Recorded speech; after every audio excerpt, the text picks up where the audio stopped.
I swear I've never heard that song before. Yeah, I haven't either. All right, good afternoon, folks. This is our eBike 101 presentation from Laura and I. And I have had an e-bike since 2008. The story goes that I actually had a chance to test ride an e-bike here at the MPCA in 2003. We had them for our vehicle fleet to go to the Capitol from the St. Paul office, to go downtown for work meetings, and nobody used them. So of course, communications sent out an all-staff message advertising them, and I fell in love. I tried one, and I could not ride it for the first time or ever since without a smile on my face. And so it was a lot of fun. I knew that I had to have an e-bike. So I eventually moved downtown St. Paul, sold my car and bought an e-bike. I no longer live downtown St. Paul, and we do have a one-car short-range electric vehicle in our household, but this is still my primary mode of transportation. Yes, and thanks for joining us, everyone. My name's Pugh, and I've owned 2 different e-bikes. And today, my part of the talk, I'm going to talk about my experience with them and share some of the data on the bikes I've owned. First, I want to say that I always liked biking, and I biked quite a bit when I was in grad school in Madison, so I didn't have to park my car, which was difficult. But after I started working, I didn't really bike very much. One thing I really did not like biking up hills. So when I first, you can slide change, please. When I first heard about e-bikes in 2014, I knew I had to check them out. It was this NPR news story, and they sounded really great. So I ended up trying a few, and then in 2015, slide change, I ended up purchasing a Curry iZip E3 Path Plus. So this was like, a decent bike at the time. Worked really well for me. At the time, my commute was about 6.5 miles from Golden Valley out to Plymouth. And it included, I went through neighborhoods and around part of Medicine Lake on the Loose Line Trail. And I rode at least 3 days a week, typically. By comparison, when I drove, it took me about 20 to 25 minutes to get to work. And when I biked, it was about 30 to 35 minutes door to door.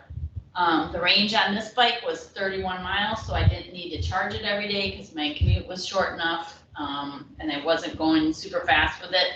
I also used to stop on the way home sometimes to pick up a few groceries or run errands, that were along the way.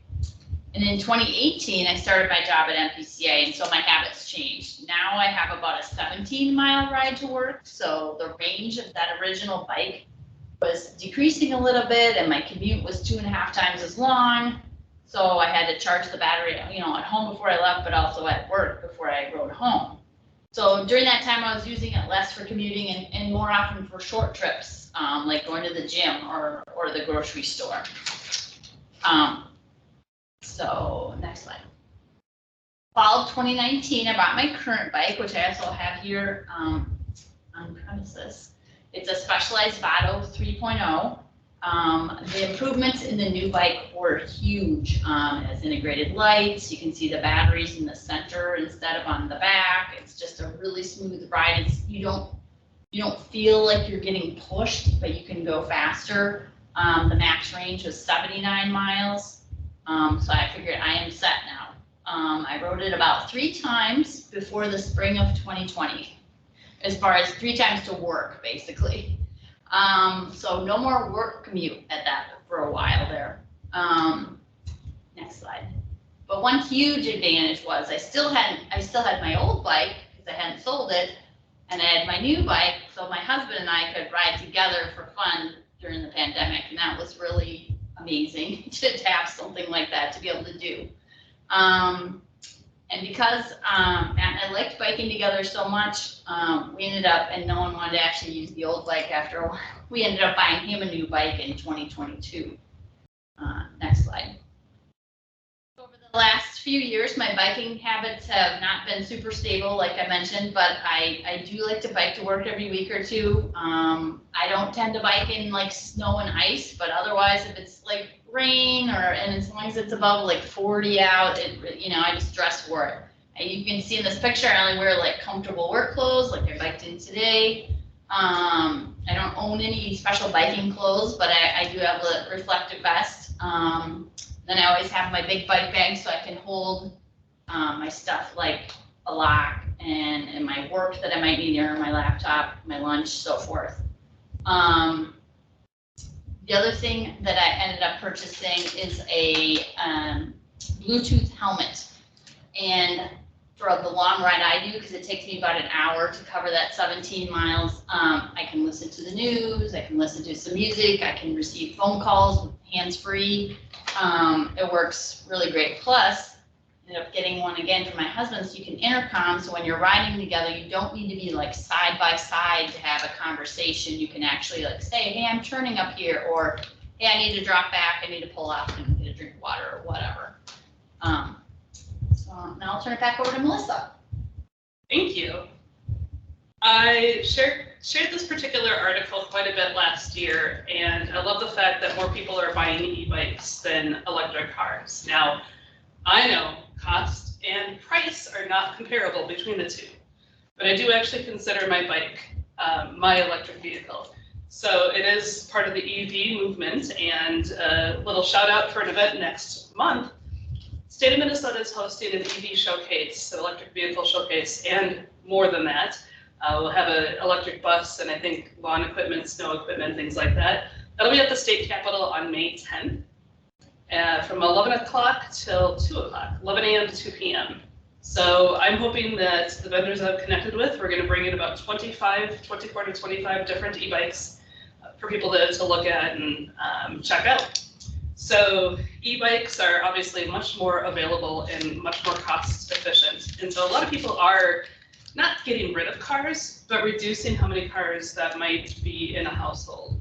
And people are realizing that it actually can be fun to run errands on a bike, or at least it's easier. And I don't know about you, Laura, but I get rockstar parking every single place I go when I'm biking somewhere. So there is that.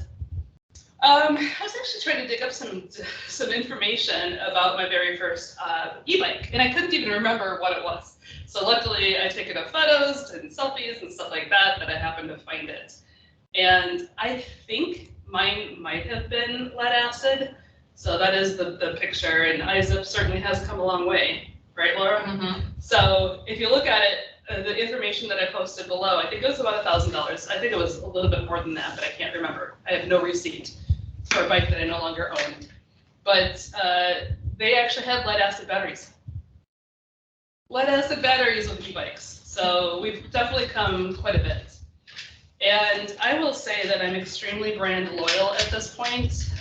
Somebody here at the NPCA actually recommended or suggested that I check out Pedigo electric bikes.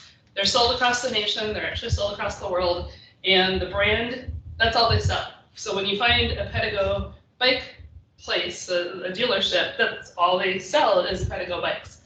And that means that they know their bike very well, and they're selling customer service with their bike. So if you need to have a tune-up or you need to, whatever you need to do, you can actually get assistance for your bike for 5 solid years. So the service is actually included within the warranty within the bike. And so you're paying for customer service, peace of mind.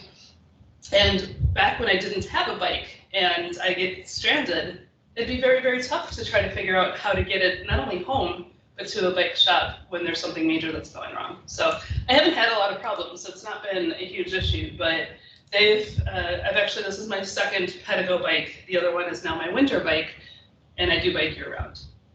So for folks that are like, wow, that's a lot of money, $29.95, I upgraded. There's other upgrades for this bike, including, I don't know if you can see on camera, my mud flaps are cute.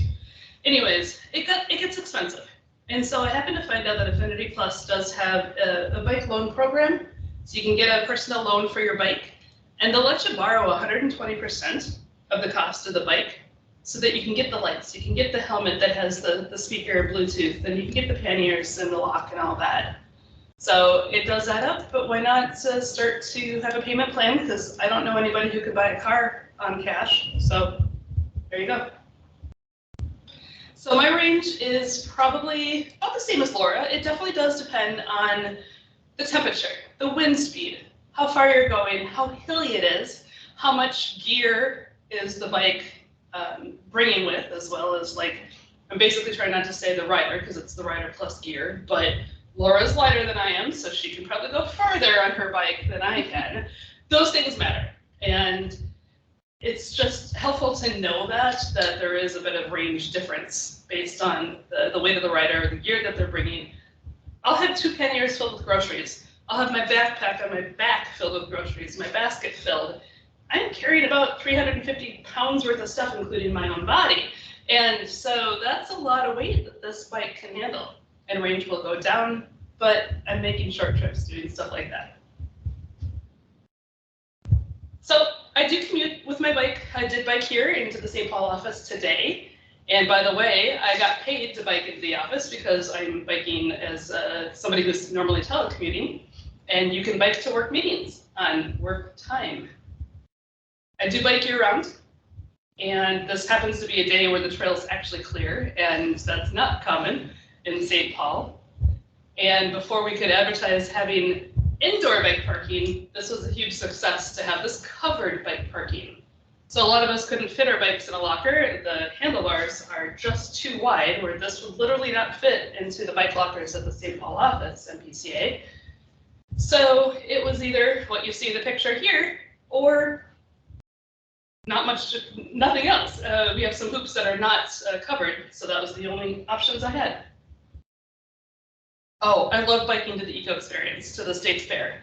So it feels so good to be able to just walk a short distance from the Eco Experience building to the nearest bike corral and be able to bike home past lots of people that are biking to their cars, or they parked 2 miles away so they could get a free parking spot. By the way, they don't look too happy when they're walking back to their cars at the end of the day. And yes, Dakota Lodge, the times that we had meetings there, I do bike to Dakota Lodge, and I do that on work time. We have a policy that's on the Lorax that talks about that. So ask Owen or Melissa or Laura or anybody else that you know that bikes about that policy. Most of them should know about it. I'm guessing if Laura, you didn't know about it, you do now. Didn't know about you can bike to work meetings on work time. There's some parameters on that. Yeah. And I'm going to turn it back over to Laura. All right, so Melissa talked a little bit about her bikes, and I wanted to talk about a little bit of the data I have on mine. So I found my first bike. It felt like a ton of money to me. So because of that, I actually tracked how many miles I rode each year, because I was like, I want to make sure if I'm paying this much money, I better be using this thing. So you can see by the time I sold my bike, I'd ridden over 4,300 miles, and I still sold it for, it still worked fine, just had a less range. But I sold it for 450 bucks. Next slide. So then on my new bike, I purchased that then for $26.99. I didn't have to do any modifications to the one I have now, because it, you know, just the way it is, it came with everything this time, and I already had like bike bag and stuff like that. So, and I've ridden over 1,500 miles on it so far. And with my new bike, I was more comfortable with that cost because I already knew I would use it. It's not just the you know, cost, like, hey, can I get my money out of this? Because you don't really do that with other hobbies, but it also helps get me outside. It does help me stay fit, and honestly, it really improves my quality of life for me. Next slide. This was just my mileage showing. You can see like 2020, it was actually a little higher because we were riding it for fun, and then it's like because I'm commuting less, I've been using it less, but I expect to get a lot of years out of this bike yet. Next slide. So some of the differences between the manual and non-electric bikes and the electric bikes. The electric bikes tend to be heavier because, of course, you've got a battery on it. You may need a special bike rack to carry it. I think I had that in one of the other slides. I have spent a little more on maintenance because, number one, mainly because I'm riding more. I actually had to, like, you know, replace brake pads and stuff like that, and it's a heavier bike, so you have to pay attention to that you're keeping up your brakes and so forth. On the other hand, it has replaced a ton of car miles, so all those times I commuted to work from Golden Valley to Plymouth, it was instead of driving my car. And even now, when I ride in today, it replaces car miles. It's less work when I ride it, so I don't tend to sweat. Like I said, I just wear normal clothes. I don't change clothes. I don't shower. I mean, I shower when I get home eventually, especially if it's super hot day, but it tends to be cooler on your bike because you're actually like moving faster. You can ride longer distances, you can haul stuff. Let's see. And you just cover more ground. And the other great thing is that it works for more people because like people of all different physical abilities can actually ride an e-bike more easily. And honestly, even like on a day when I'm kind of tired, like it's still fun to ride the e-bike because it's just not as much work.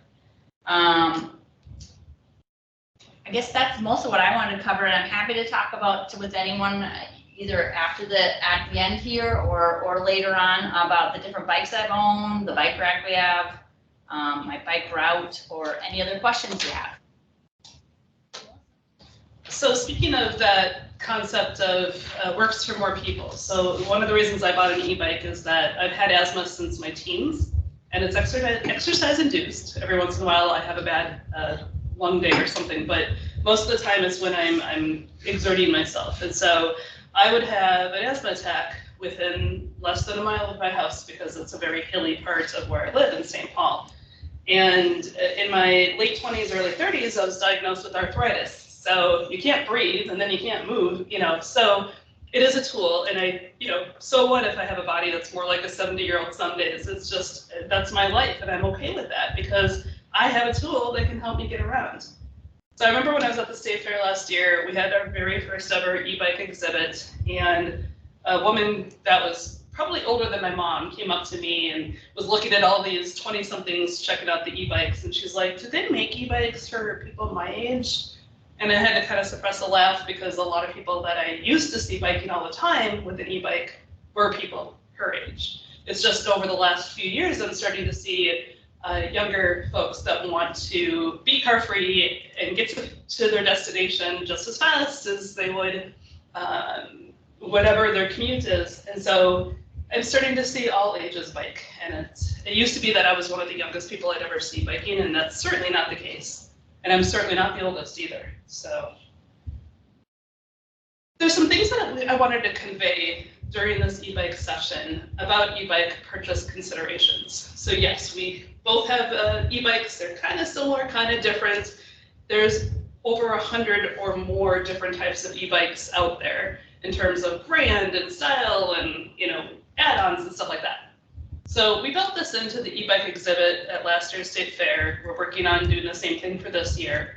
But these are some of the considerations. How fast do you want to go? How far do you want to go? What is the cost, and is there a warranty involved? And what are you going to use the e-bike for? So those are the four main things to consider. And I threw this link into chat at the very beginning of the webinar here, so if you can't see it, maybe we could repost it, but it should be viewable for everybody, even if you joined after I shared it. But we have built a website through an organization that helped us co-sponsor the Eco Experience e-bike exhibit on 9 questions that we want people to ask themselves. And again, having somebody at Met Council contacted me today saying, "Hey, I want an e-bike. I want to buy an e-bike. Which one should I buy?" And I actually sent her this list. Of course, I told her what I have and what I like about it, but I want her to pick out the right e-bike for her. And the fact that she's even considering and asking me for advice, that's great. So I want to give her advice that makes the most sense for her. So cost is typically the #1 question. Ties with range and how far does it go and how long does it take to charge. Those are kind of like all first place questions for the #1 questions. But the kind of things that people still start to really want to know is how to be able to pay for that bike. And I, again, really love the fact that there are, either with the bike company itself or through Affinity Plus or other banks out there, that you can take a loan out. You don't have to think about paying for it in one fell swoop, because again, who's paying for a car with cash? So think about those sorts of things. E-bikes typically do come with a warranty. I've seen 2-year being the more typical. My Pedigo comes with a 5-year warranty, or at least the more modern versions. It didn't back then. This is a 2019 bike. The 2022s and 23s are all, no questions asked, 5-year warranties. So then people ask, what types of e-bikes are there? Just as many as a regular bike, and what are the speeds? We have friends at the Minnesota Department of Transportation that actually got it into Minnesota statute that a bike is an electric assist bicycle if it goes 20 miles an hour or less. So anything that has a capacity to go above that is kind of getting into the moped or motorcycle stance. So there are e-bikes, quote unquote, that can go up to 90 miles an hour. That's a motorcycle, folks. That's not an e-bike. So you might see on trails, the signs say no motorized vehicles. Technically, these are not legally classified as a motorized bicycle. These are electric assist. Yes, they pretty much feel the same in terms of there's a motor and a battery, but these do cap off at 20 miles an hour. And that's what makes it electric assist and therefore legal to be on trails. And most of the time you have to pedal to actually get it to go. I mean, you Yeah. would never, there are some bikes where you can kind of have a throttle and you can theoretically go, but you're not going to go very far because that eats up the battery like big time. So even though it's a lot easier to bike on an e-bike, you're still doing some work, so. It's a really good point, absolutely. Weight limits are going to vary by bikes. We demonstrated a cargo e-bike at the state fair that I think had like a capacity of like 400 pounds, 500 pounds, something like that. And it's primarily built for people carrying other people. So I think 3 kids could fit in that area, 2 adults, 2 small adults. So the bikes are going to obviously weigh more, like Laura said, because of the motor and the battery, but you obviously have the ability to do more things with your e-bike for those of us that need or want this sort of support. It's a great commuter tool. I'm seeing people of all ages commute on their bike. Maintaining an e-bike is important. More and more bike shops are offering e-bike repairs, and that's kind of the bigger deal in terms of what do you want to do if you buy an e-bike online or you buy one at a shop that's just starting to sell e-bikes. Every Eric's bike shop actually has an e-bike technician. Now that's not to say that they can fix any e-bike, the electrical components, if they don't sell that bike, but there's a higher likelihood of that. More and more bike shops that sell e-bikes are getting the skills and the training to be able to fix the electric components. Other than that, it's just a bike. So I brought my bike in this weekend because I needed new brake pads. And that's something I could have done anywhere, but I was having some adjustment issues and they were able to fix that too. So of course I'm gonna take it where the people know this bike very well. They sold it to me. Can I ride the bike in the rain or snow? Absolutely. So for Pedigo, there's an international fan group on Facebook, and they're like, oh my God, you ride in the rain? Aren't you worried you're gonna ruin your bike? Folks, everything electronic is taste. There's a component and there's something around that electronic portion. So it's absolutely fine to ride an e-bike in the rain or snow. It's just based on your comfort zone and whether or not you wanna do that. I do have studded tires on my winter e-bike. And there are a couple conditions that I can't bike in. Deep snow, this is not a fat tire bike, and I would have to get a separate bike if I wanted fat tires. But other than that, there are very few limitations. I believe Jen Jubnasek is on the call, and she has helped me understand what are the right clothing layers and what clothing is right for what conditions. So she's helped me quite a bit with getting my bike clothing ready. I didn't actually wear anything beyond what I'm wearing today, and I can bike in all weather depending on the conditions. So I'm getting better. Rain is my kryptonite, and I'm working on that. I'm going to be able to bike comfortably in the rain. Still a challenge for me. And keeping an e-bike secure, the more modern ones now actually have self-locking bikes that'll actually like ping your phone or have an alarm go off just like a car alarm. Do you have a lock built into your? I don't, okay, but I just have a U-lock. I just have a U-lock as well, and I've not had a problem. I've had this U-lock 10 years, several bikes, and never been stolen, never even, I mean, maybe you could break into it, but e-bikes are actually their own deterrent. Even though they're more expensive, they're a lot heavier. And what a bike thief wants is a quick getaway. these are not easy to pick up and walk away, especially with the lock on it. So there's a lot of deterrent just in the mere fact that it's a heavier bike. So just some considerations that if you are interested in buying an e-bike, here's a series of questions that you can bring with when you are going to a bike shop. I think Kurt might have a question. Sure. Would you be able to take let's hear it. Sure. Kurt, go ahead and take yourself off mute and ask away. Okay. Yeah, I was curious about range reduction in winter. Is there how much of a range, like say, if, oh, the range is 80 miles or something. Well, what about winter? Obviously, yeah, it depends. Obviously, that's always the answer, right? But like, is it half? Is it a quarter of the range? Do you have any sense of that? Having an electric car and electric bike, I have two answers for that question. One, the range of my bike battery is not nearly as decreased as our electric car. So we can get like 60% of our range, and we bought a used Nissan Leaf in 2018. It was a 2016 Leaf, and we can get 60 out of 100 miles in the winter. For my e-bike, yeah, there's a bit of a decrease, but not to that 60% range. But also I find, particularly on trails that are consistently snowy and or icy, I'm using the assist a lot less, because the last thing you want to do in snowy and on icy conditions is go fast. And to get home from the St. Paul office, I know you're in Duluth, so I don't know, and it's probably uphill anywhere you go. But to go home from the St. Paul office to home, there's a lot of downhills and they're kind of steep. And so, yes, I'll use assist to get up the hill and none at all to go downhill, well, naturally.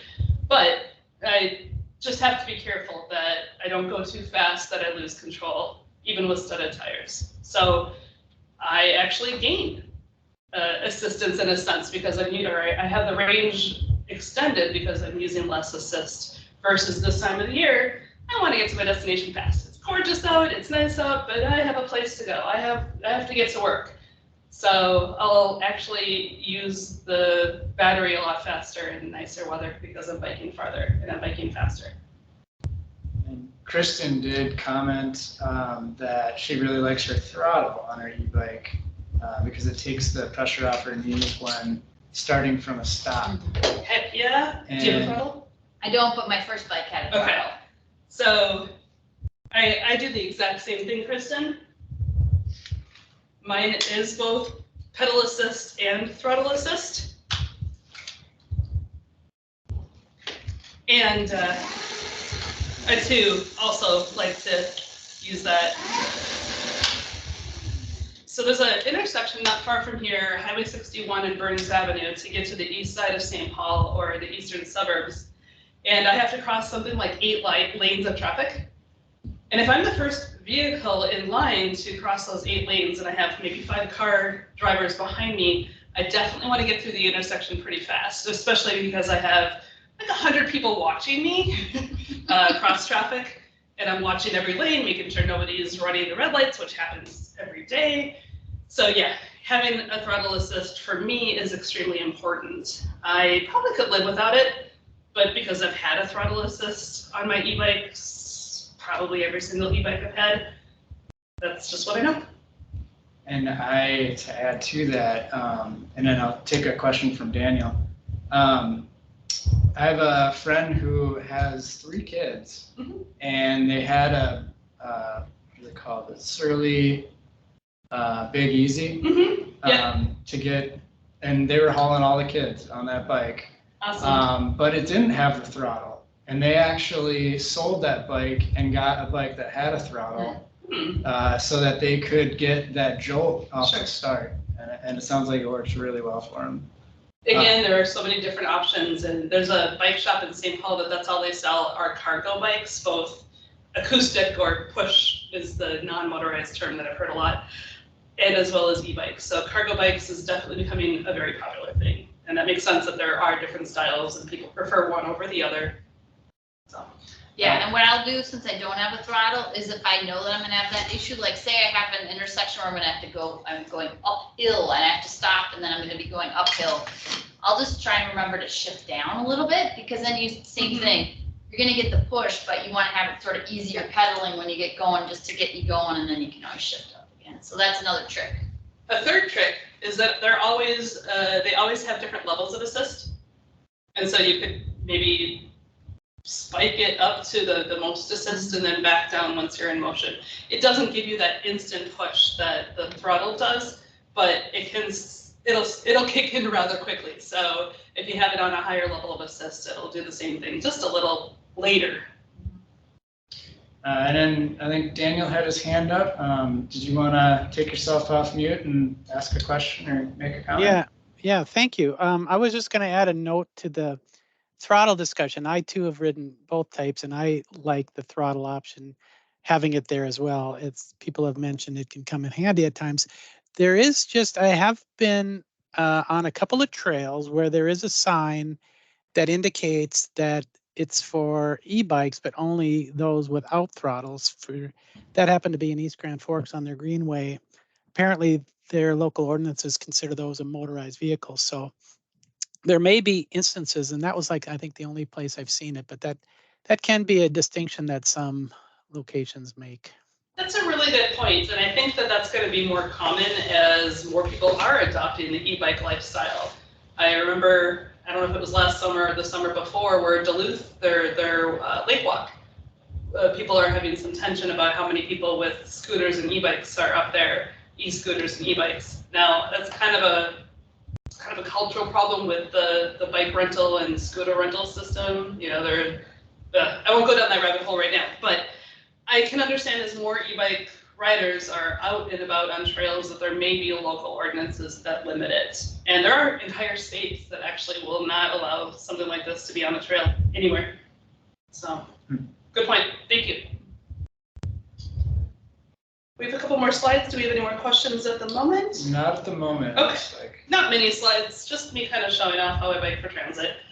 I don't know that I would feel comfortable biking in weather like this, but apparently I did it then. So this is about 4 or 5 years ago. But I do bike year round, and yes, it takes time, and it takes effort, and it takes trial and error. And as I've heard people say, you have to learn to fall.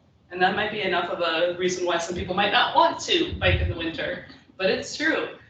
There's a sense of freedom to be able to bike in the winter. The nearest bus stop for me in St. Paul is a mile away, and that would only get me to downtown, and that would take 50 minutes. I live 7 miles away.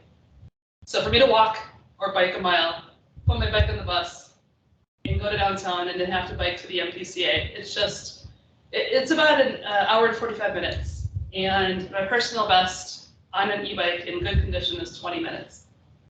So that's food for thought there. Because I do bike year round, I bike to drop off the food waste. I'm trying to prevent food from being wasted by eating it, but still have stuff to bring. I'm an election judge, I'm a head judge, and so therefore I can't vote on election day because I'm judging in a different precinct from where I live.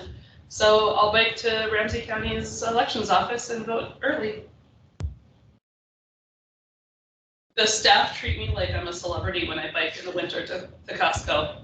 They're just amazed. And there's a lot of things that you can bike that will, to Costco, and that will fit in panniers. So I just don't buy the big stuff at those trips. I could, I just choose not to. Bought some seeds and curtains. You know, I don't know about the rest of you, but biking to a new destination that you normally had driven to, there's something really cool about that.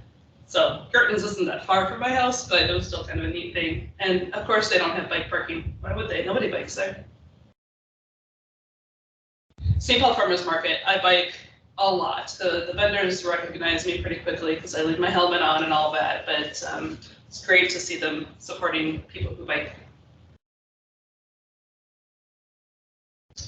Yeah, I do bike to breweries. I'm okay with that.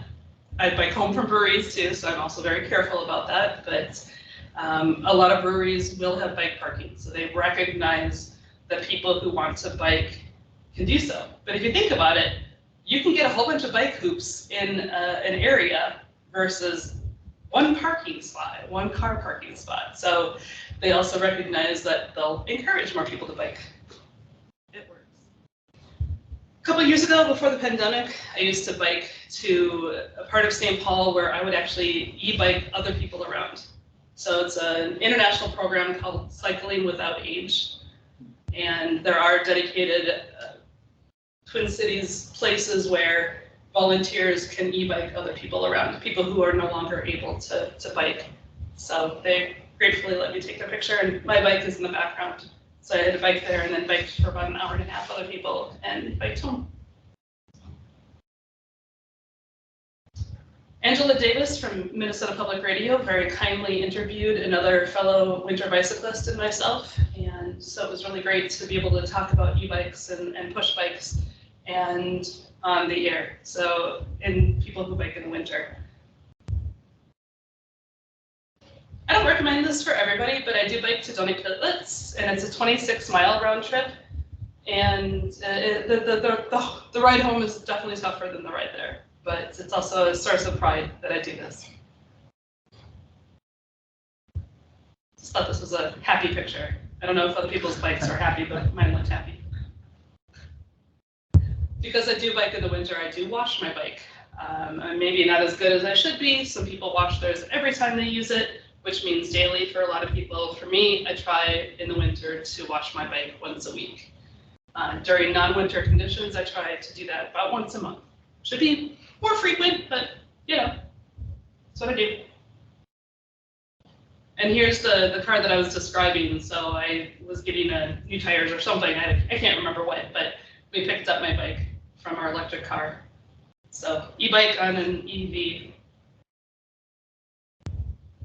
It's really good to be visible. And one thing Laura said is she really likes her Bluetooth headset. I have one too, but it's for a different reason. Mine has every color of the rainbow embedded into the light system, and it has turn signals.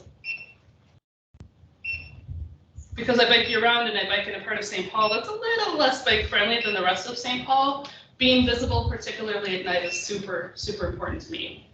Now, if they made a helmet that had this kind of blinky light turn signal system plus the audio, YouTube, your video, the ability to hear music, your phone, your partner, that'd be awesome. But for me, this is what I need.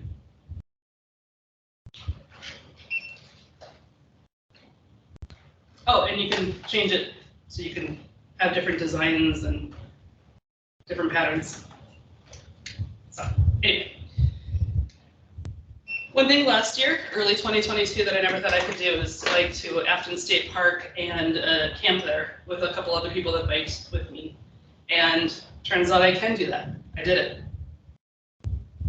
Kurt had another maybe comment or question. Mm-hmm. Did you want to? Yeah, I had, it's not directly related to e-bikes, but Melissa had mentioned visibility. I saw the lights on her bike. I use flashers all the time, no matter daylight, nighttime, I'll use them all the time. Front and back. And I personally don't have a signaling device like that, like right turn, left turn. One thing that I've noticed is that I tend not to signal because I don't want to take my hands off the handlebars. Every time I've crashed, it's because I only had one hand on the handlebar.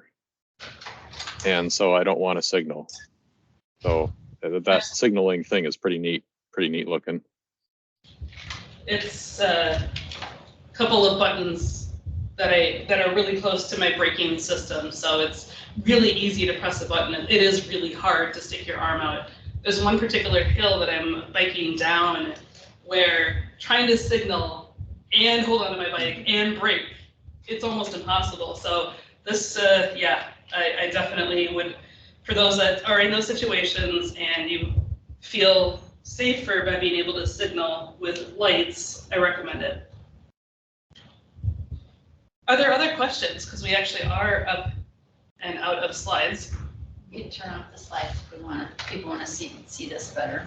I don't know if there's anything people want to see.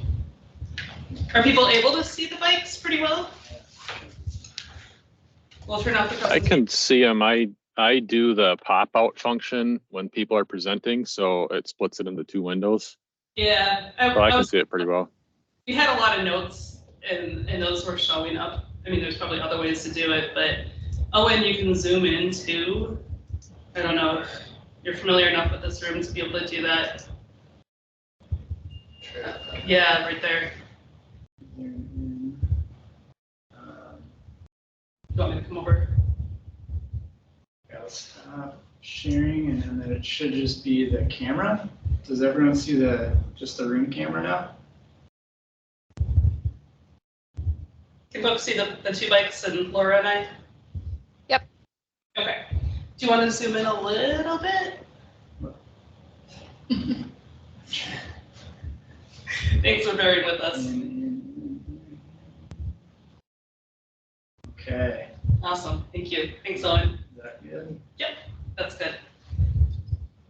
Any additional questions about our bike, our lifestyle, e-bike lifestyle? Who on the call has an e-bike? Throw a heart emoji up or something. A reaction.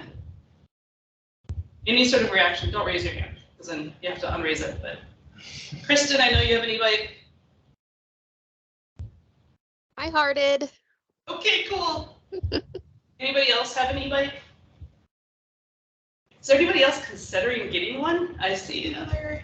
We did have a question about how much the bikes weigh approximately. I think mine is about 58 pounds. Mine is about 70. Yours is definitely more streamlined, and I know that I've seen that even as long ago as like 12 to 14 years ago. And I have had concerns in the past of the cells within the lithium-ion battery breaking, and I had one problem with that, but it was under warranty, so I got that replaced. I've had no issues with that since buying Pedigo. And so I think you can get lower weight by having it more streamlined, because I didn't even know that your motor is also cased in that center area. Yep. Where mine's in the hub and the wheel itself. So 58 versus 70. And that's with the basket, water bottle, pannier.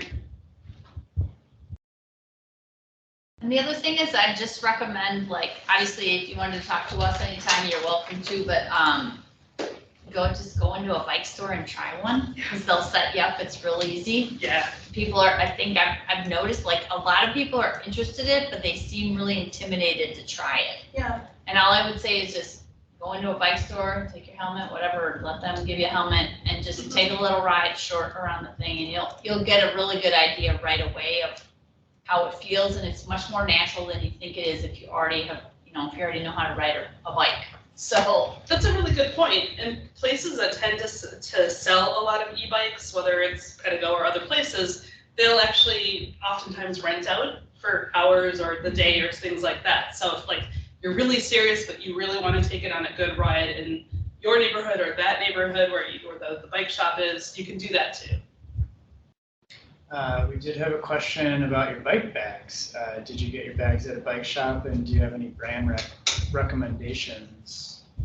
I started with a smaller one than this, and then I got one for on the rack, but all of mine are Banjo Brothers, because I've liked them a lot. And I mean, this one I did actually kind of rip out because I had like way too much weight in there. And now I've slowed it back up, and it's been fine ever since. So they're just very sturdy. I haven't tried other ones, so I'm not sure. And Pedigo makes their own, or they have them made for them, and they come in every single color. I never was like a geek about having things a certain color, but I like that this bike is as colorful as it is. And I don't like the fact that this bike color is now obsolete. They no longer make the bikes with that color. But, I can still bling it out with different things. I have 2 of these, so the times that I am doing a lot of grocery shopping, I'll have one on each side. For me, as a lefty, I get on my bike on the left side, so I just prefer not to have one.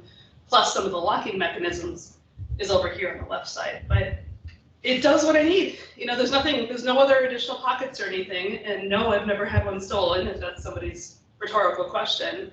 So it's been great.